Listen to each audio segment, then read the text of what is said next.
വർധനവ് അങ്ങോട്ട് കൊടുക്കാം, ഇത്ര ശതമാനം വർധന കൊടുക്കാം. ശതമാനത്തിലൊന്നുമല്ല പ്രശ്നം കേട്ടോ, എന്തായാലും വർധന കൊടുക്കൽ റിബ എന്ന് പറഞ്ഞല്ലോ വ്യവസ്ഥ ചെയ്തുകൊണ്ട്.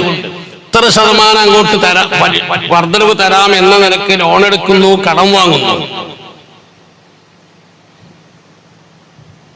അല്ലെങ്കിൽ നമ്മൾ പൈസ അങ്ങോട്ട് കൊടുക്കുന്നു എന്നിട്ട് ഇത്ര ശതമാനം കൂടുതൽ കിട്ടണമെന്ന വ്യവസ്ഥ അംഗീകരിക്കുന്നു. ഇവിടൊക്കെ ആ കൂടുതലായി കിട്ടുന്ന സംഖ്യ മാത്രമല്ല പലിശ റിബ എന്ന് ഞാൻ ആവർത്തിച്ച് പറഞ്ഞു കഴിഞ്ഞു. പലർക്കും ഒരു ധാരണയുണ്ട്, പലിശ ഇടപാട് നടത്തും ബാങ്കുമായിട്ടോ അല്ലെങ്കിൽ മറ്റു സ്ഥാപനങ്ങളുമായിട്ടോ, പണം അങ്ങോട്ട് ഇങ്ങോട്ട് വർധനവ് ഇത്ര ശതമാനം വർധനവ് കിട്ടണം എന്ന രീതിയിൽ ഇടപാട് നടത്തും. എന്നിട്ട് എല്ലാവരും ചിന്തിക്കും നമുക്ക് കുറ്റത്തുനിന്ന് ഒഴിവാകാൻ അത് വാങ്ങാതിരുന്നാ മതിയല്ലോ. ഏത് ആ പലിശ എന്ന് പറയുന്ന ആ കൂടുതലായി കിട്ടുന്നത് വാങ്ങാതിരുന്നാ മതിയല്ലോ. അതുകൊണ്ട് കാര്യമുണ്ടോ? ആ ചിന്ത കൊണ്ട് കാര്യമുണ്ടോ? കാരണം നേരത്തെ പറഞ്ഞ, ഞാൻ നേരത്തെ ഒരു 101 കഥ പറഞ്ഞില്ലേ, വർധനവ് വ്യവസ്ഥ ചെയ്തുകൊണ്ട് ഇടപാട് നടത്തിയതോടുകൂടി തന്നെ ഏത് വന്നിട്ടുണ്ട്.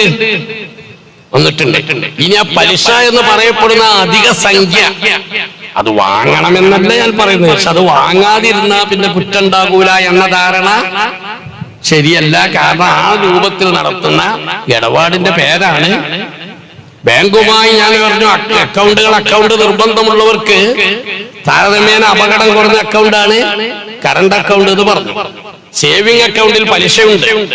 സേവിംഗ് അക്കൗണ്ടിലൂടെ പണം ബാങ്കിന് നൽകുകയും ബാങ്കിലേക്ക് പണം നൽകേണ്ടി വരുന്ന സാഹചര്യം തന്നെ ആലോചിച്ച് പലിശ വരാത്ത അക്കൗണ്ട് ഉണ്ടോ ഇല്ല, യാതൊരു അന്തവും കുന്തവും ഇല്ലാതെ ബാങ്കിലേക്ക് സേവിംഗ് അക്കൗണ്ട് തന്നെ ഉപയോഗപ്പെടുത്തി അതിലിങ്ങനെ പലിശ വന്നു. ഇനി അത് വാങ്ങാതിരുന്നാ പോരെ, നമുക്ക് കുറ്റം കിട്ടൂലല്ലോ എന്ന് ചിന്തിക്കുന്നവരുണ്ട്.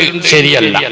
വേറെ ചിലരുടെ ധാരണ അത് നമ്മള് ഭക്ഷണത്തിനെടുക്കാതിരുന്നാ മതി, അത് നമുക്ക് മുറ്റത്ത് കട്ട വിരിക്കാനോ മതില് പണിയാനോ കക്കൂസ് നിർമ്മിക്കാനോ കൊണ്ട് എടുക്കാം എന്ന് ചിന്തിക്കുന്ന പാവങ്ങളുണ്ട്, സാധുക്കൾ.